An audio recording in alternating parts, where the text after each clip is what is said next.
Welcome back, guys, to the Andrei Delic Podcast. So I want to start off with, listen, I don't want to be cocky. I don't like being cocky or being arrogant or whatever. But the prediction I made with Luka and Hassan, let's not just tiptoe around it. It's pretty fucked up. Let's not lie. I predicted, like we said, in the beginning, I didn't want to predict upsets. But Luka said, okay, let's predict an upset because in every single World Cup, there's always an upset. And it's true, every single World Cup. But now there's more teams in the 2026 World Cup. So now I'm like, Jesus fucking Christ. It's hard to predict an upset because it's an upset, right? So who the fuck knows what can happen? But I went logically. There was some logical thinking behind my, of course, upset, my rational upset. But of course, at the same time, there's a lot of luck also. But there was some rational thinking behind it, some logical thinking. And then I went logically. Listen, there's no way France are losing to Sweden. Sweden, yes, they have very good players, and they actually played really well. I'm going to get into that game later. They played really well, but France, I mean, Jesus fucking Christ, that team is just fucking insane. Probably the best fucking team in the world. As much as I love Messi, as much as I love Argentina, and I want to be biased towards Messi and Argentina, France probably have a better fucking team. It's fucking insane, their team. So I was like, of course, France are not going to lose against Sweden. Like Hassan said, that was a crazy take. And then what else? Lucas said that the upset would be, I forgot. But then let's say there was Morocco and Haaland, right? Both teams are really strong. Both of them are not in their prime, especially Haaland, because Haaland in their prime, that was just something fucking else. They went to the World Cup final 3 times. That's just something else. And Morocco, they've always been really good, not top tier, really good B team. Even now, they were really good in 2022, but they're also really good in 2026. So that was a pretty tight game. And then it's Argentina versus Cabo Verde playing on Thursday. I'm sorry, but as good as France are, Argentina are just slightly below France. And that I'm just saying that so that at the end of the day, I choose a better team. But Argentina with Messi, that's just a fucking another level. So of course, there's no chance that, yes, Cabo Verde so far, they're having a really good World Cup, considering that they are Cabo Verde. But Argentina losing to Cabo Verde, there's no fucking shot. It's never going to fucking happen. And then Brazil to Japan, that was also a good take from Hassan. That could have been an upset because Japan, they don't have the best style of football. They're not the most dangerous on the ball, but they never give up. They have a real work ethic. They play as a team. Every player runs for the other player. They all play together. They're ready to defend for the other guy. There's no ego. There's no, I want to be better. I want to be the best player in my team. It's all about what can I do the most? What can I bring the most to the team in order for the team to be the best that it can be?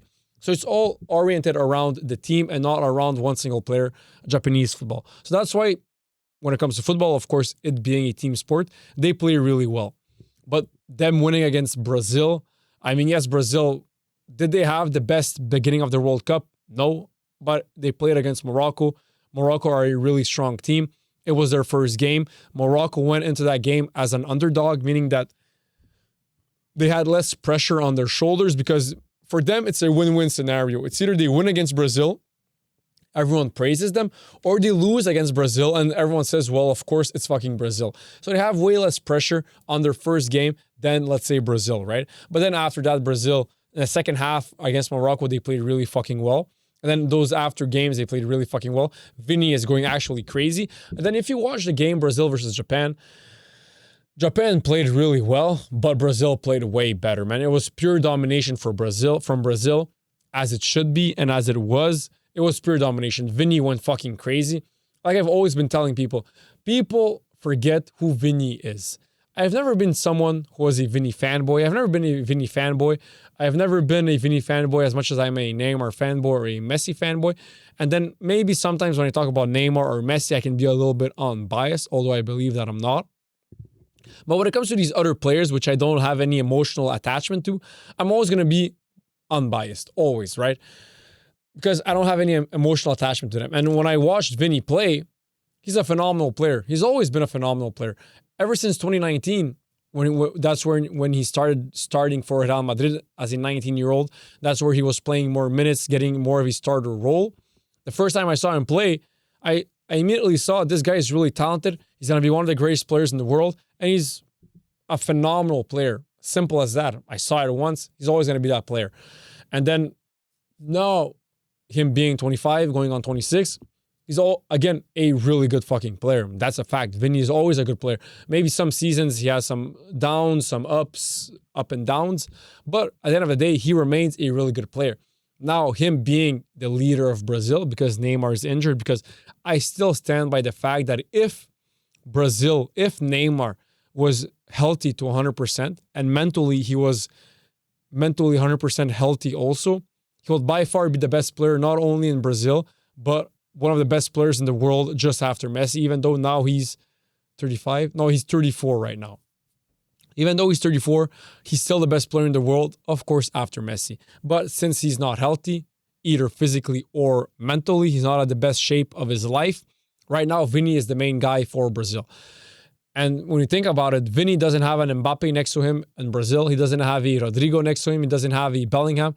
He's the leader of that team, and he's by far the best player. So the team orients their style around primarily Vini. They pass more balls to Vini. The game is mostly played around Vini for Brazil. So of course he's going to go fucking crazy. The game against Japan, he went fucking crazy. So far, I think he has like 4 or 5 goals in the World Cup with 3 or 4 games, which is really, really fucking good. And he's playing really well. Like, I understand, I saw many people on social media saying that Vinny's going to have a really horrible season and a really horrible World Cup. I always disagreed, even though I'm not a big Vinny fan. I'm actually not a fan. I'm just normal when it comes to him. I'm unbiased, emotionally detached regarding Vinny as a player. But if I look at it at how he plays, phenomenal player. And so far, the World Cup, like I said it before, he's going to have a really, really good World Cup. Maybe at Real Madrid, he didn't have the best season. With Mbappe next to him, both of them didn't have the best season. Arguably, I would argue that Mbappe is better than Vinny.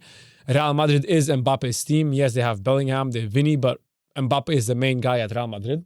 That's a fact. He also had the best season so far at Real Madrid. So he's the main guy.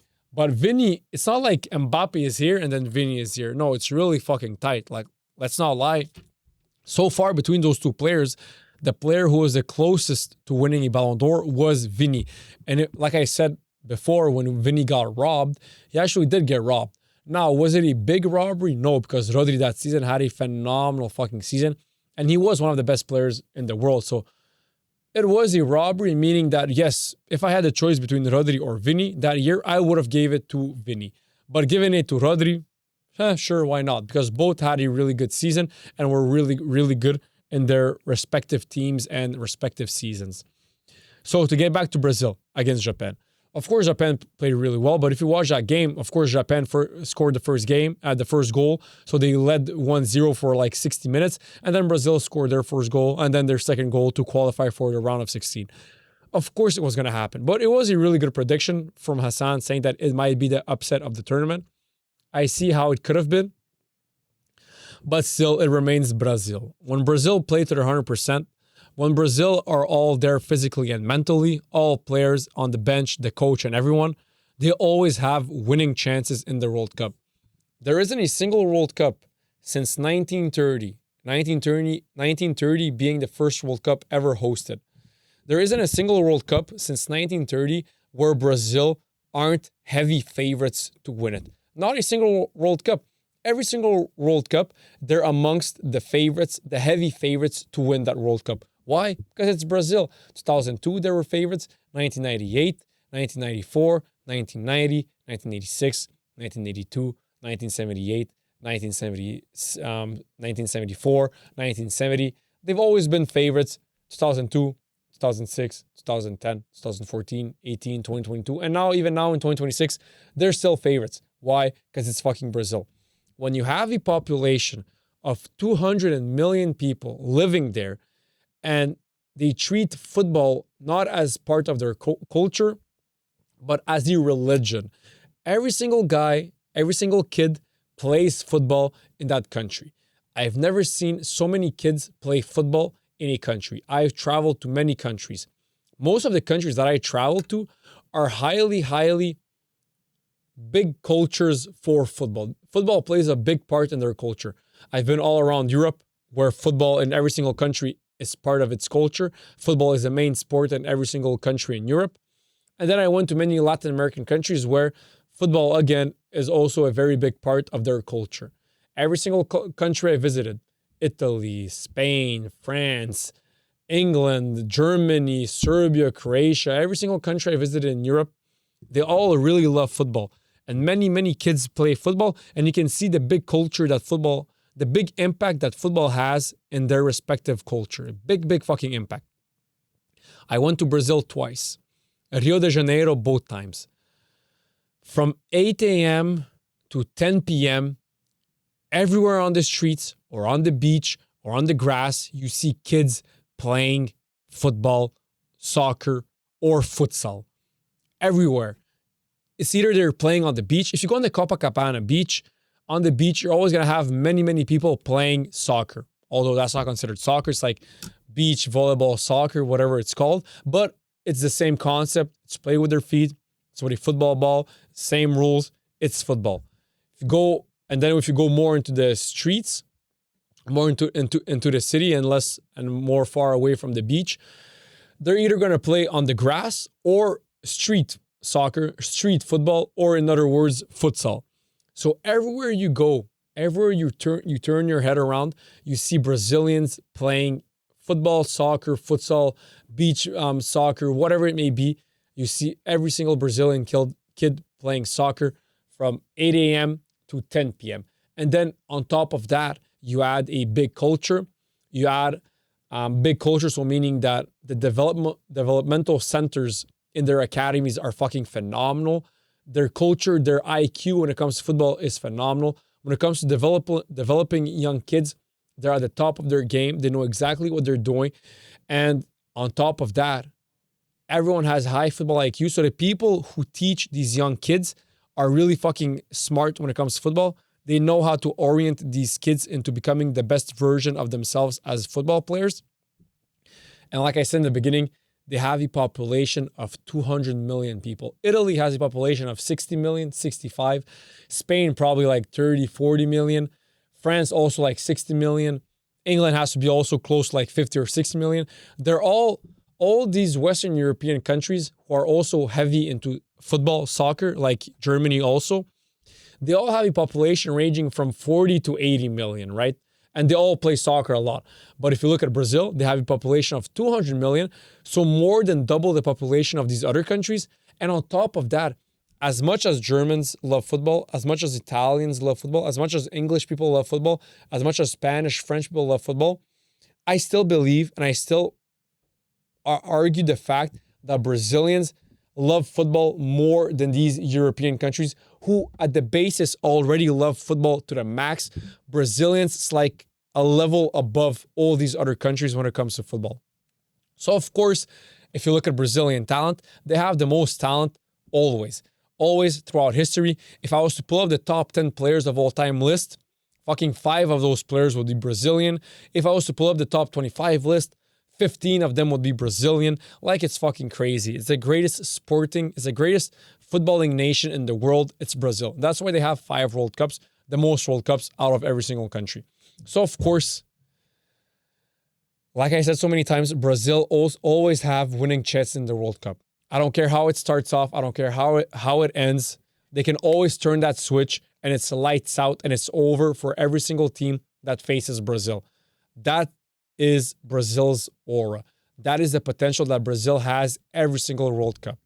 Every single fucking World Cup. And then on top of that, of course, just like every other country, just like every other team, there's times and there's generations who are better than other times and other generations. Of course, Brazil 1970 are probably the greatest Brazil team of all time with Brazil 2002. Those two are probably the 2 greatest Brazilian generations of all time. But then again, you also have Brazil 2006, who was really good. Brazil 2014 was also really good. Neymar got injured. Brazil 2022 and Brazil 2026. They're always really fucking good. Let me pull up Brazil. Every single time that they won their World Cup, they have 5 World Cups. Every World Cup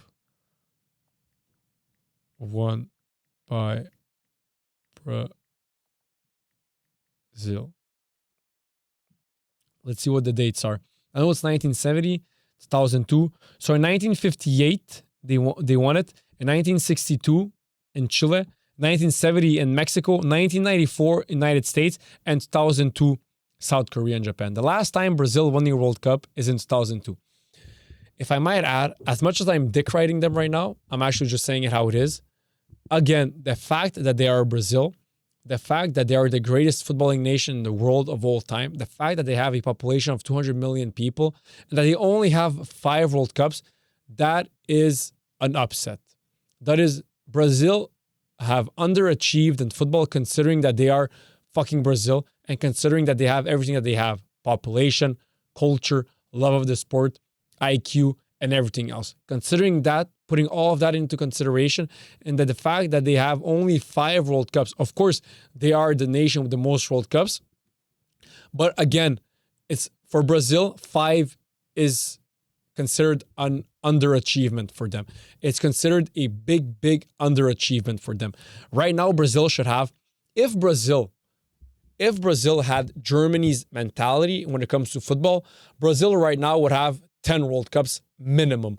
Minimum 10 World Cups. Minimum. At the minimum. But since they love to party, since they love joga bonito, since they're not disciplined, since they're not serious, since they don't always play as a team, since they're not the best tactically, they are the best technically, skill-wise and everything else, but tactically they're not always the best because every single player always wants to rape the ball, wants to touch the ball, always wants to do extra touches with 4 or 5 touches instead of doing 1 or 2 touches like these other teams like Germany, Argentina, or whatever. They love doing 5, 6 touches, and that goes for every single player. So of course, when every single player touches the ball 5, 6 times, tactically, they're not at their peak. Technically, they're always at their peak. Technically, that's not the case. If Brazil had Germany's mentality and tactics, right now, Brazil would have 10 fucking World Cups, and that's a fucking fact. But since it's not what it is, Brazil have underachieved throughout their entire footballing history because they only have 5 World Cups, and that is a fact. Now, I talked about Brazil, Japan. Now let me talk about my beautiful country, Canada. We played against South Africa. Let me just say, Canada, for my Canadians who don't really understand soccer, who don't really watch football or understand football, let me just say it like this. This is a huge, huge accomplishment for Team Canada in the World Cup 2026. The fact that we got out of the group stage, we finished first, huge accomplishment.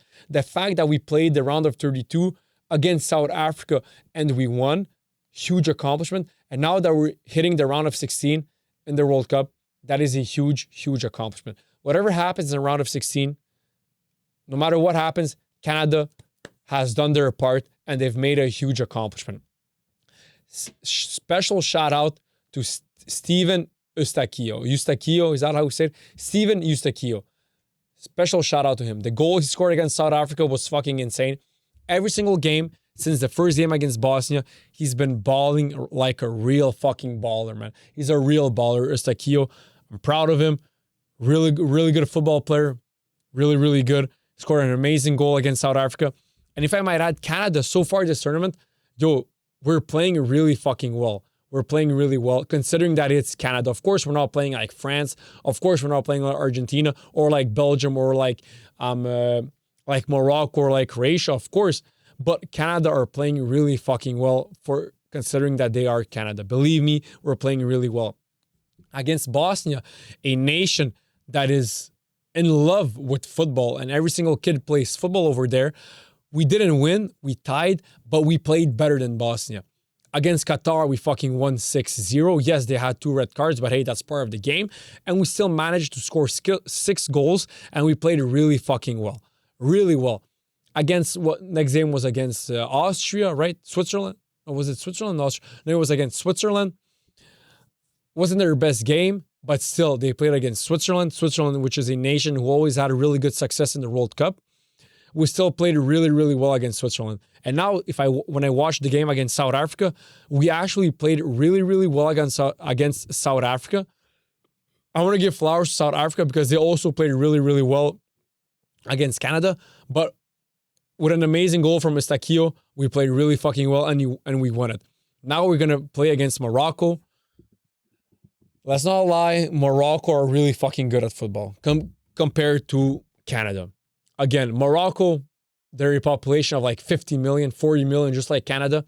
And they love football way, way more than we love. And plus, they have a huge diaspora who lives in countries that has a huge culture for football, like the Netherlands, like France, and like Spain. And most of their players, I think like 90% of their players, if it's not their entire starting 11 from Morocco, is born in a foreign country. They're not born in Morocco, they're born in another country. So they have a different diaspora. They have a bigger population if we consider their diaspora than Canadians. There's no Canadian diaspora in Europe. There is probably one, but really fucking small. Not as big as Morocco has their own diaspora in Europe. We don't have a diaspora in Latin America. We don't have a big diaspora in Europe. We only have our players.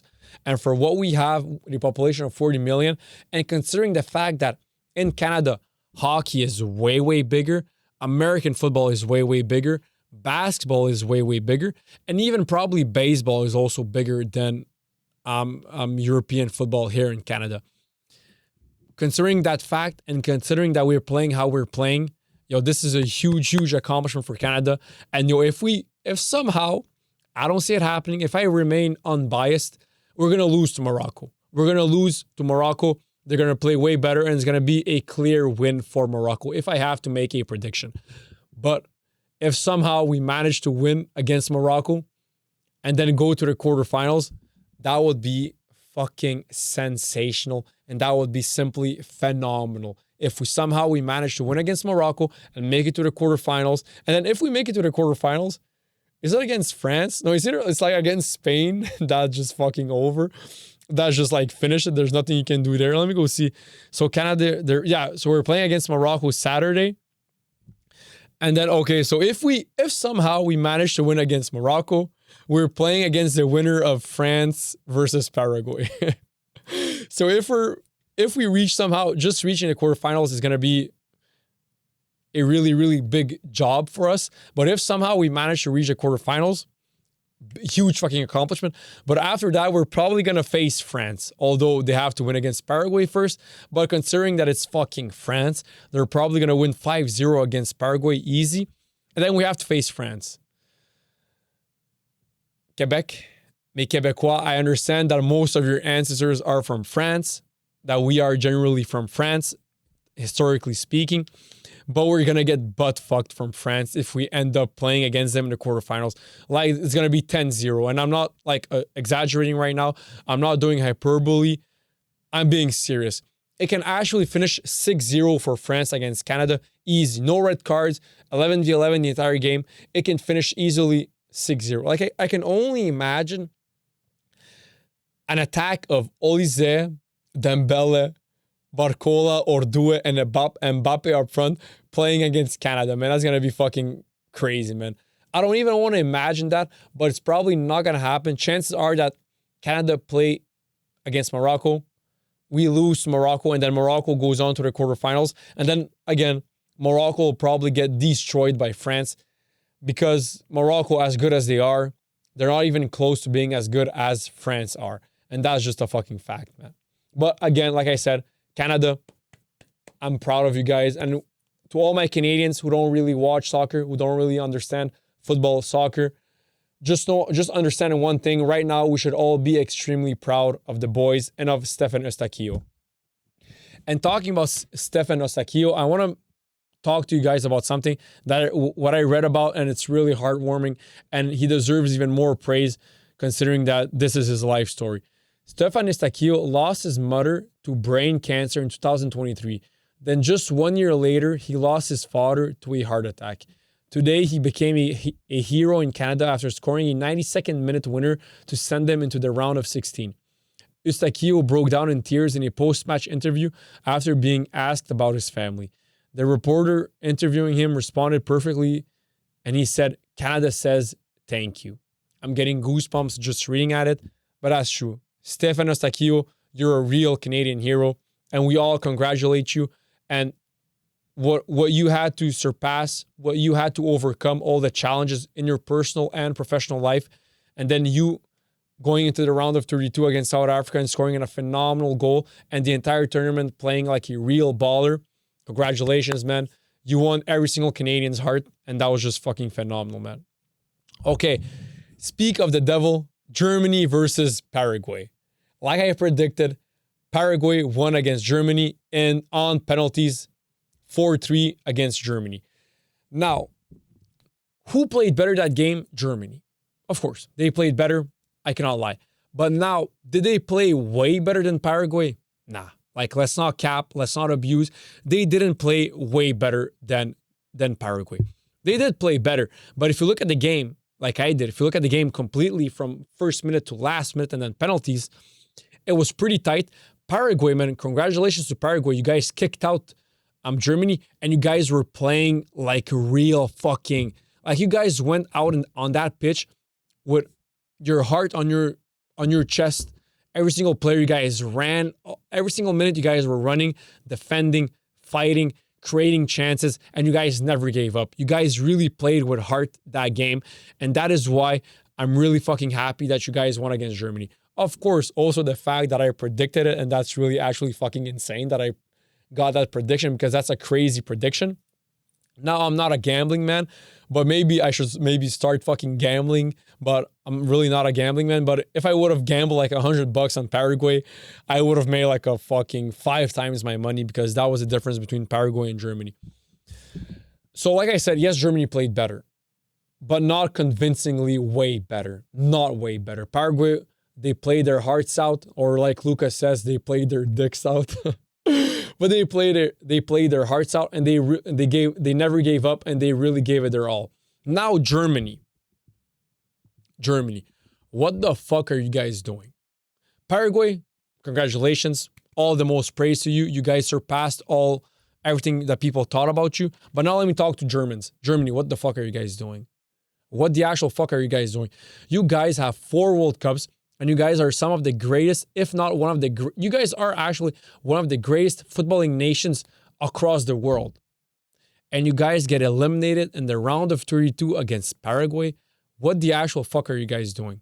Now, of course, this isn't prime Germany. It's not your best generation, but still, you guys are Germany. Like, if I look at your team, at your starting 11, like, it remains a world-class starting 11.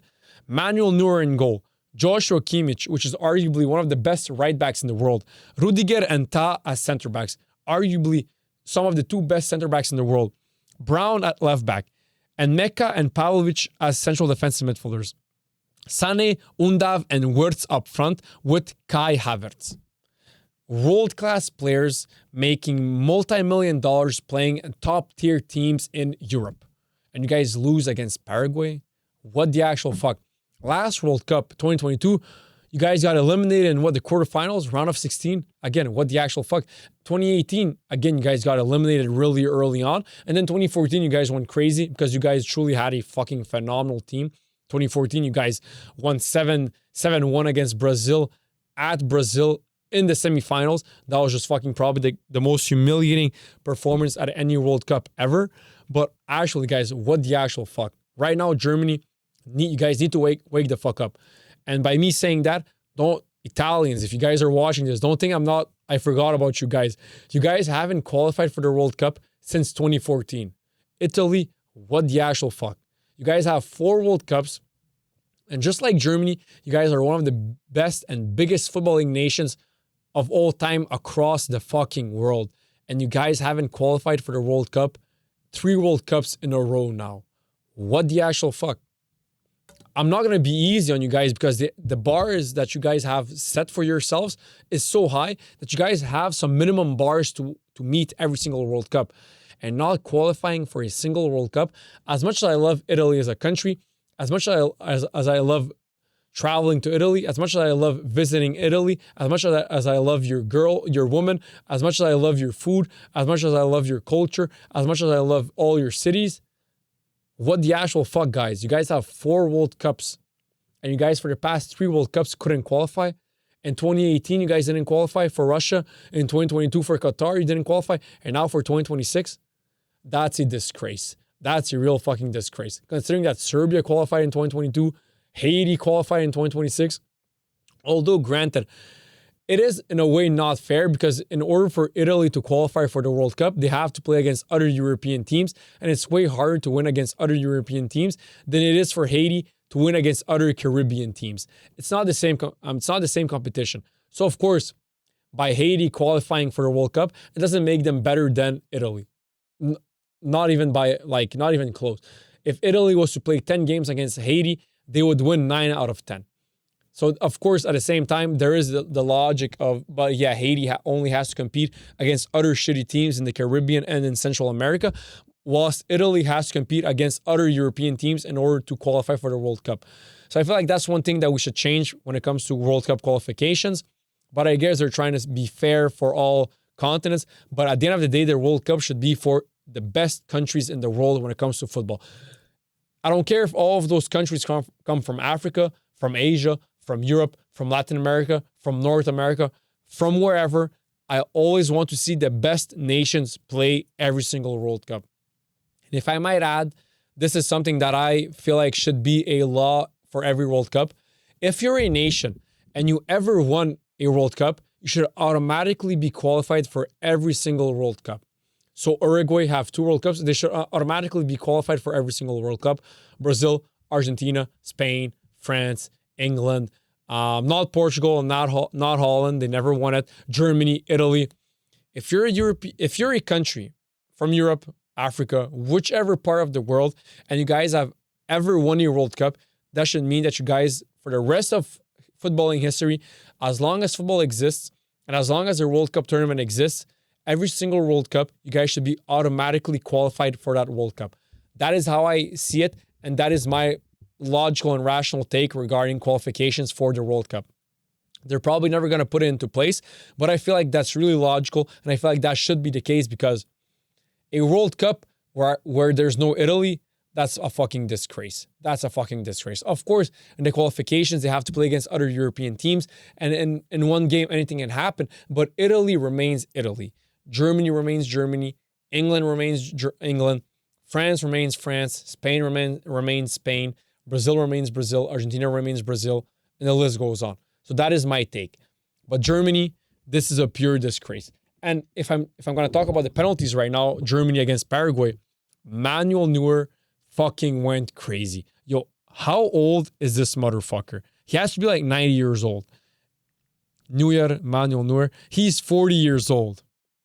And he's still fucking phenomenal, bro. He's starting for Germany. Do you know what this means? This actually means that as a 40-year-old, Neuer is still the greatest goalkeeper in all of Germany. In all of Germany, they don't have a better goalkeeper than a 40-year-old Manuel Neuer. Although granted, Manuel Neuer is probably the greatest goalkeeper of all time. Facts. But he's 40 years old. He's not 35. He's not 36. He's not 25. He's not 28. He's 40 years old. Just like Ronaldo, who is one of the greatest players of all time, he's 41. He's 40 fucking one. Age, father time is a real thing. It's a real fucking thing. He's 40 years old and he's still so fucking phenomenal. He saved 2 penalties back-to-back for Germany. He tried to save them, but these players kept fucking missing the penalties, which is a fucking disgrace. Manuel Neuer tried his best, but hey, what more do you want from the guy? He saved your asses twice, and many penalties, even when they scored, he still guessed where they were going to shoot, but he just placed it so well that no one could save it. Even if you know that he's going to shoot there, he placed it so well that there's just no saving it. But special shout out to Manuel Neuer, man. What a dog. Manuel Neuer, Lev Yashin, and Gianluigi Buffon are the 3 greatest goalkeepers of all time. And out of those 3 goalkeepers, the goalkeeper who revolutionized that position the most is Manuel Neuer. No player brought his position to another level as much as Manuel Neuer. Before Manuel Neuer, no one was a sweeper keeper, and no keeper was really technical with the ball. After Manuel Neuer, all keepers now in the world are sweeper keepers, and all keepers now play way more with the ball and are way more technical with the ball, all thanks to Manuel Neuer. He innovated that position so much, it's actually fucking insane. There's no other player that innovated and revolutionized their position as much as Manuel Neuer. So special shout out to 40-year-old Manuel Neuer. Netherlands versus Morocco. Netherlands, you guys lost, although Morocco are really fucking strong. Really tight game. Both sides playing really fucking well. Both sides attacking, defending, creating, being brave, going forward. having great chances. Both of those teams played really fucking well, man. Really fucking well. Morocco won on penalties, 3-2 for Morocco. They won against Netherlands. Now they're going against Canada, which is probably going to be an easy win for them. But Netherlands, again, you guys are Netherlands. You guys have a way bigger history than Morocco when it comes to football. Morocco, everything before 2022, they were average. At best, they were average. Before 2018, they were probably dog shit.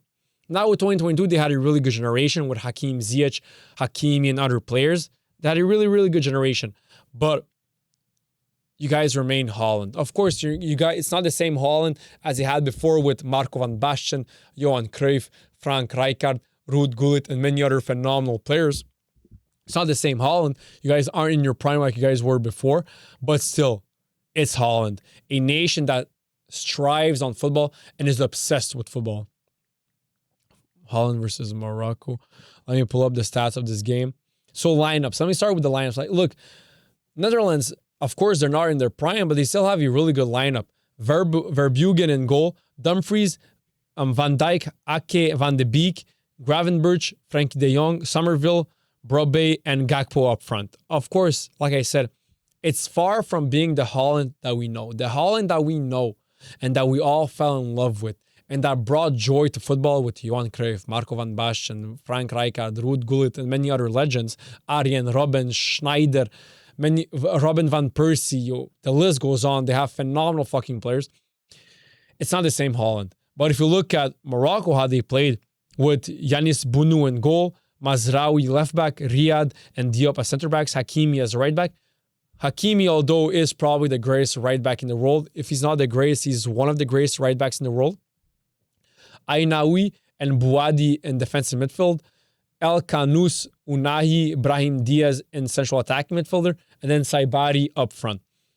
Now, is it Morocco that their entire team is foreign-born? Let me check that out. I think they are. Let me ask ChatGPT quickly. Is Morocco's starting 11 for the World Cup 2026 all born in different countries?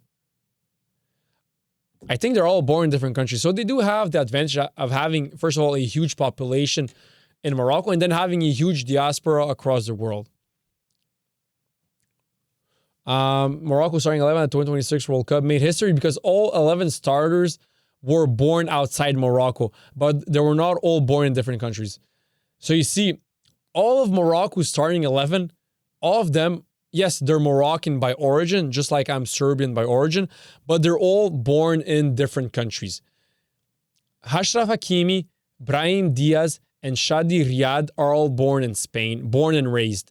Issa Diop, Ayoub Bouadi, and Neil El Al-Nawi, they're all born in France, born and raised. Bilal El Kanous and Chemsdine Talbi, all born and raised in Belgium. Nusair Mazraoui, all born in Netherlands. And Yassine Bounou is born here in Canada. So you see, and out of the full 26-man squad, only 7 players were born in Morocco. 19 were born abroad, including 18 in Europe and 1 in Canada. Now that's fucking insane. In general, what happens in general is, let's say, the players who are born in Spain, Hakimi, Brahim Diaz, Shadi Riyad. In general, they're born and raised in Spain, right? So they are Spanish with Moroccan origin. In general, they want to play for Spain. In general, now I don't know if that's their case, but in general, what happens is the best players from Spain want to play for Spain because you know that Spain has more chances of winning trophies. So they want to have the most fruitful and the best career that they can have. So their first choice is always Spain. But the thing is, it's such a competitive country with so many phenomenal players. The competition is higher. So even though if they reach professional status, maybe they cannot all represent Spain because they have so many choices and they didn't make the cut. Their second choice, of course, is going to be a country of origin like Morocco. For Hakimi, I believe that he probably could have played for Spain. Maybe he just chose his parents' country because he wanted to represent his origins. That is also the case that can happen.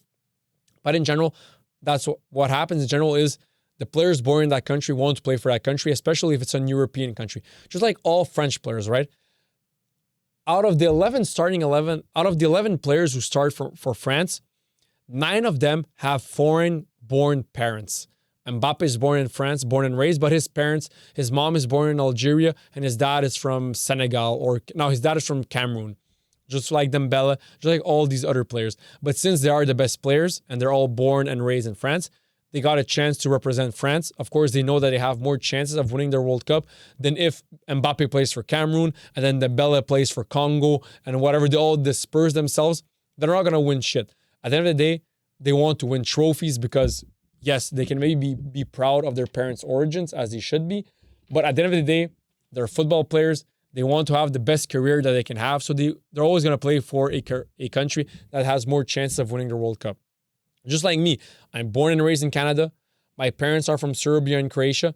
If someone was to tell me, yo, Andrei, you have the choice to play either for Canada or for Serbia or Croatia or for Brazil, even though you're not born in Brazil, even though you're not raised there, even though none of your family members are from Brazil, but you have the chance to play for Brazil, of course I'm going to say you give me Brazil. I don't give a fuck because I know that I have more chances of winning trophies and of having a more fruitful and better career, a more accomplished career if I play internationally, if I represent Brazil instead of my countries who are somehow connected to me either through being born there or origins or whatever. So of course that's the case. But in general, just like Lamine Yamal, his dad is from Morocco and his mom is from Senegal. She's from the sub-Saharan African country. So of course he's still going to choose Spain because he knows, first of all, he's born and raised there, so in a way he's Spanish, but he also knows that he has way more chances of winning big major tournament trophies with Spain than with Morocco or with like Senegal or wherever his mom is from. That's what happens. But it's just crazy to see that Morocco's starting 11, they're all born in different countries. I feel like Do they speak Arabic? Because I know my Algerian friends told me that for Algeria, that's also the case, that like 7 out of 11 players or like 9 out of 11 players are all born in different countries in Europe. So when they represent their international country, when they represent Algeria all together, between each other, they all speak French because the case is my first language, my mother tongue is Serbian. At home, we always spoke Serbian and I learned Serbian. But that's not the case for all second-generation immigrants. There are some second-generation immigrants who never learned their parents' language, their parents' tongue, and they only learn the language that they learn from the country where they're born and raised. There are even some Serbians here in Gatineau that I know that it's the same case as me. They're born here, but their parents came here as refugees, and they don't speak the language. But although there are some other people like me who speak the language because at home it was always Serbian and not English or French. So that was the case. But I feel like my friends who are Algerians, they told me that when Algerians play together, they all speak French because many of them don't speak Arabic, or Kabyle is the other language that they speak.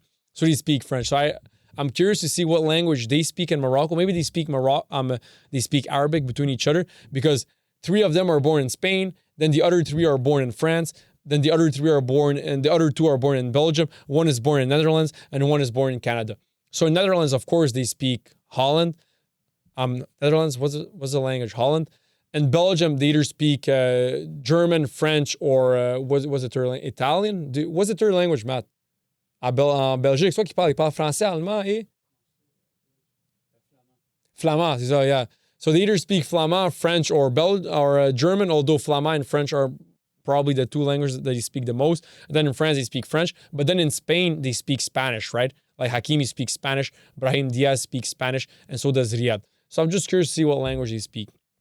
But nonetheless, they represent Morocco. And if we put it all together, Morocco have a phenomenal team, a really good team. Although I feel like in 2022, they had a better team. But if you guys think about it, in 2022, Morocco reached the semifinals. They reached the semifinals. They lost. But then they played for the 3rd place and they finished 4th because they lost to Croatia.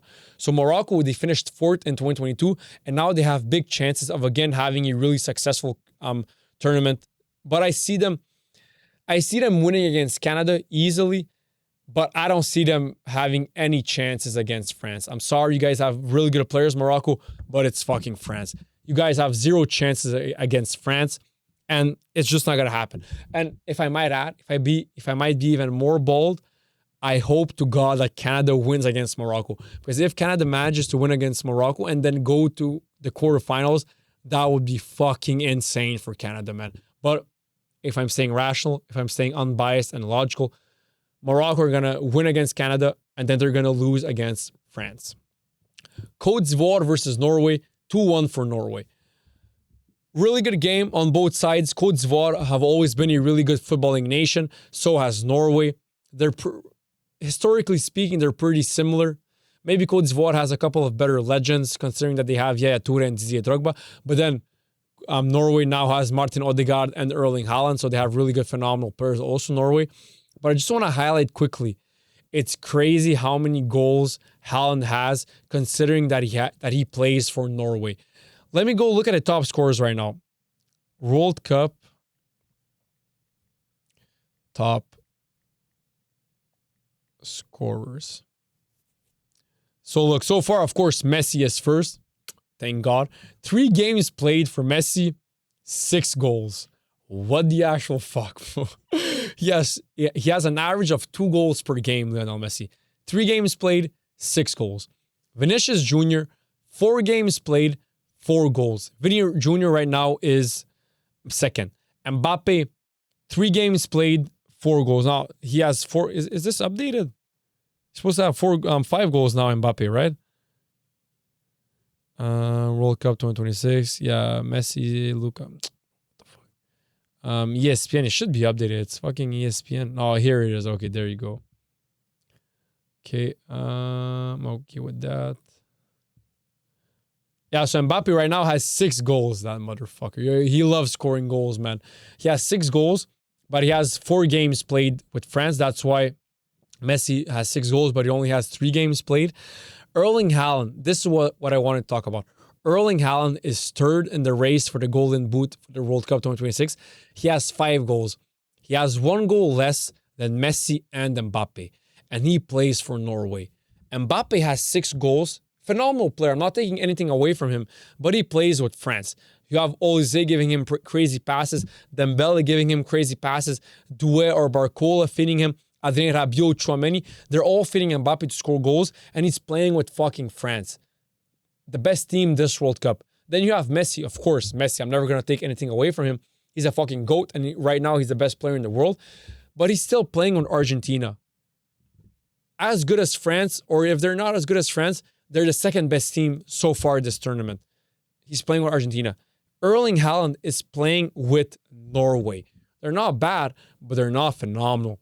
They're not even, England is better than them. Brazil is better than them. Like, many teams are better than Norway.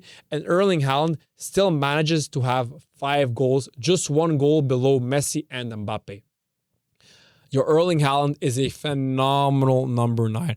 I know many people think that I hate on him because I have always said that he's only a goal scorer. That's the only thing he can do is score goals. But let's not forget he's a number 9. His job is to score goals. And when it comes to scoring goals, he's fucking phenomenal. He's been phenomenal with Man City, and he's phenomenal with Norway when it comes to scoring goals. Actually insane. Of course, I don't step back. I don't retract on what I said regarding Erling Haaland. When it comes to dribbling, he's not the best. There's no other position Erling Haaland could play other than striker and maybe winger at the most. He can never be an attacking midfielder or a midfielder. And even as a winger, he would be the same type of winger as Ronaldo was with Real Madrid. Meaning that, yes, on paper, he's a winger, but he stays up front and he basically acts like a number 9 because he's only there to score goals. But even then, for Erling Haaland to play as a winger on paper, even that would be pushing it because he's a pure number 9 Erling Haaland. But when it comes to being a pure number 9, when it comes to being a real striker, he's phenomenal, and the stats prove it. He has 5 goals so far with 4 games played, and considering the fact that he plays for Norway, he doesn't play for Brazil, he doesn't play for France, he doesn't play for Argentina, he doesn't play for England, he plays for Norway. He has how many goals? Harry Kane only has 3 goals, and Harry Kane is also a phenomenal striker, and he's playing for England. And Erling Haaland has 5 goals. Erling Haaland, man, congratulations. All the most praise to you because you're a phenomenal number 9, man. Okay, after that, what other game was remaining? The last game I wanted to dissect this podcast episode. France versus Sweden. France, man. What the fuck more can I say than simply it's France? Yo, they're so fucking good. When they played against Sweden, although props to Sweden, the way they were fighting, the way they were playing, the way they were running and playing with their hearts, congratulations. Sweden were actually playing really, really well. They were creating chances out of nothing, and they were playing against a beast that is named France. They're playing really well. But France, man, you were 3-0 for France, and they just fucking dominated that game, and they were just phenomenal. Phenomenal, man. There's nothing else to add. They just went fucking crazy. But as crazy as they went, as phenomenally as they played, I still believe that if France is to face Argentina in the World Cup final, Argentina are winning, considering that they're Argentina and they have Lionel Andres Messi. I said it so many fucking times. They can have all these players. Lionel Messi is just something else.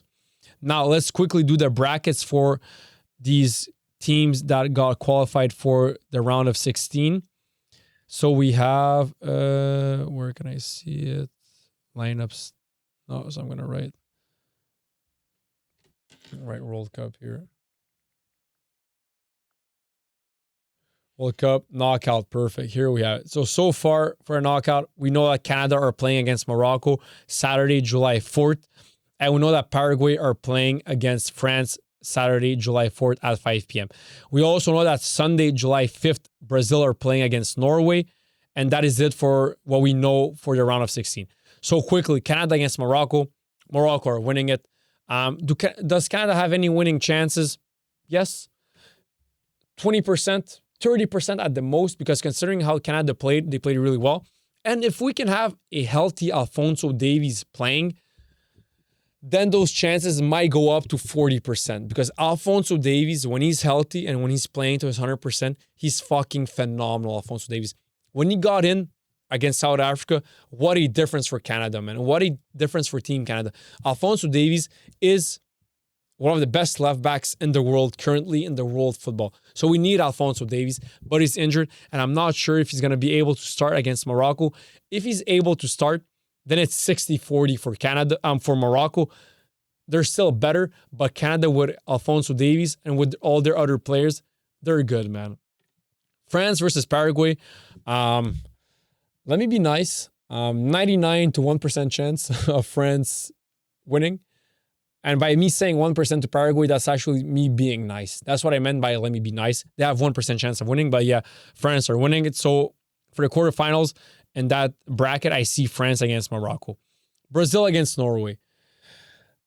As much as I praised Norway, as much as I praised Erling Haaland, Martin Odegaard, really good player. As much as I love the TV show Vikings, who come from Norway, Brazil are going to win against Norway. Now, 70-30, 60-40.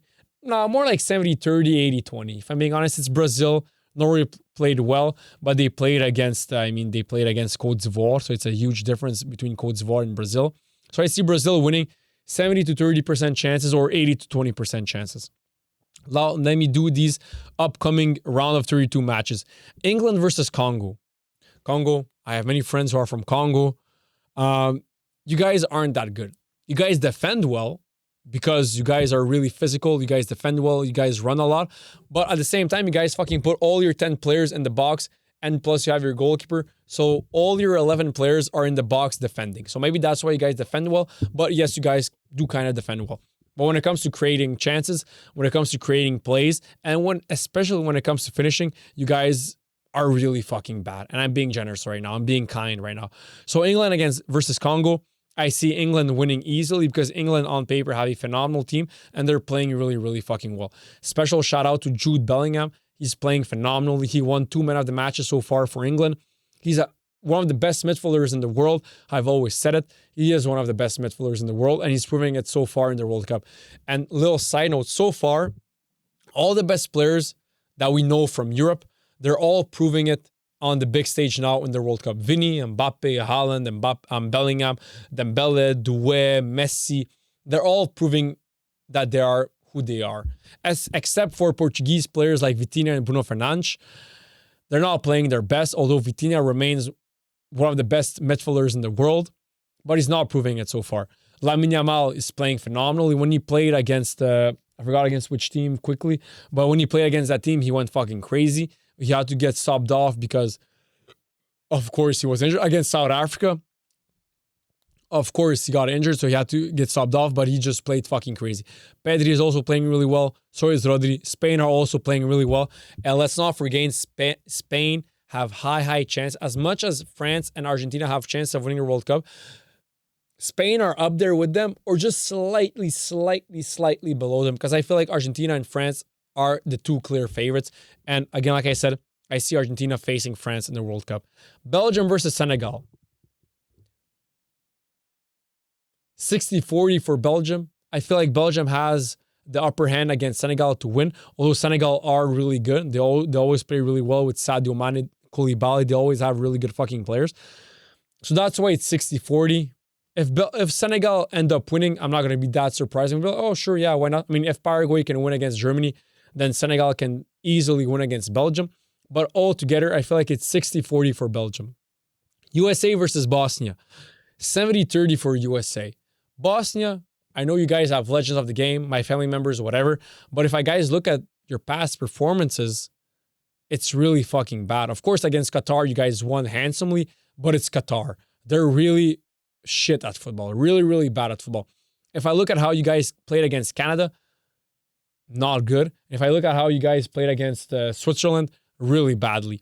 So I feel like it's 70-30 for USA versus Bosnia, for USA to win against Bosnia. Spain versus Austria. Of course, I have clear favorites, Spain against Austria. I feel like it's going to be 85-15. No, 90% to 10 for Spain to win against Austria. 85-15 if somehow Austria, they run like madmen and they play their hearts out. But it's going to be 90-10 for Spain. And the last one, Portugal versus Croatia. This game is going to be really fucking tight. And this game is going to be a phenomenal game.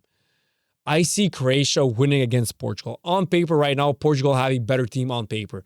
But if you look at their past performances, nothing good, if I'm being honest. Croatia, if you look at their past performances, they lost against England, but they played really fucking good against England. But they lost, yes. England are way better than Portugal, and Croatia still have that aura. They have very good technical players, as they always have. They've always been considered as the Brazilians of Europe, because we've always had very technical players, people from ex-Yugoslavia. That's always been the case for Bosnia, Croatia, Serbia. They've always been very technical. Now, this is like 55-45 for Croatia, or 51-49 for Croatia. This game is going to be really tight, and it's going to be a really good game. Let me predict the game, how it's going to be. Croatia are going to control the midfield. They're going to be really highly technical with the ball, and Portugal are always going to look to be crossing the ball to Ronaldo, which is something that's really fucking dumb on their part, because they should change their tactic.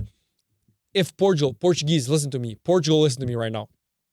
If you guys want to have the best chances this World Cup, this is what you guys have to do. Bench Ronaldo, start Rafael Leao. Everyone understands and realizes that Rafael Leao is actually their best player. We build around Leao. Vitinha controls the pace of the game. Vitinha controls the game. We build around Leao and Vitinha. Vitinha and Leao control the game. Nuno Mendes is also there. João Neves is also there. Bruno Fernandes, he won Premier League Player of the Year. He's one of the best players right now currently in the world. So we build around those three players, Leao, Vitinha, Neves, Fernandes, and Nuno Mendes.